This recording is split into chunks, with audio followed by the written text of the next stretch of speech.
Tara, update namin kayo sa aming garden. Yung ating cherry. Ayan, dami ng bulaklak. Diba? Yan ang ating cherry tree. Tapos raspberry din. Raspberry. Tignan mo, may mga bulaklak na din siya. Oh. Yeah. Meron din tayong mga mustasa dito. Tinanim ni dati nung kailan. Yan. Ang dami. May mga stick. May nilagay si daddy na courgette dyan. Pero seed kasi kaya titignan natin kung mabubuhay. Ito naman yung ating apple. May mga bulaklak na din. Ayan o, diba? Last time, dalawang bunga.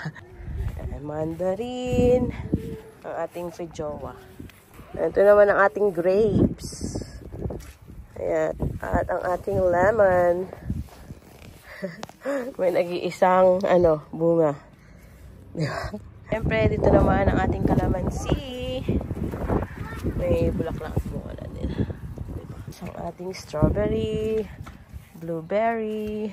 Ayan. And may mga nakaseparate din tayo mga strawberry dito.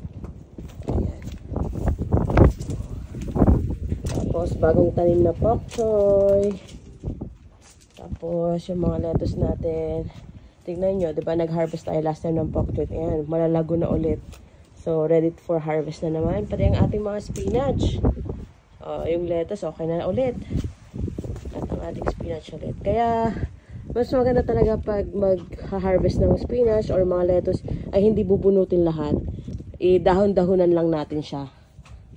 Yan, diba?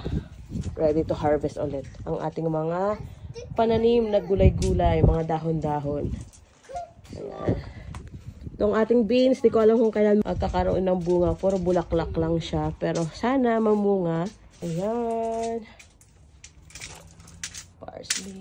Ito pa yung mga itatanim ni daddy. Yan. Sili, tsaka tomato.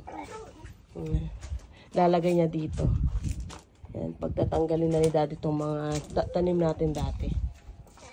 Ayan.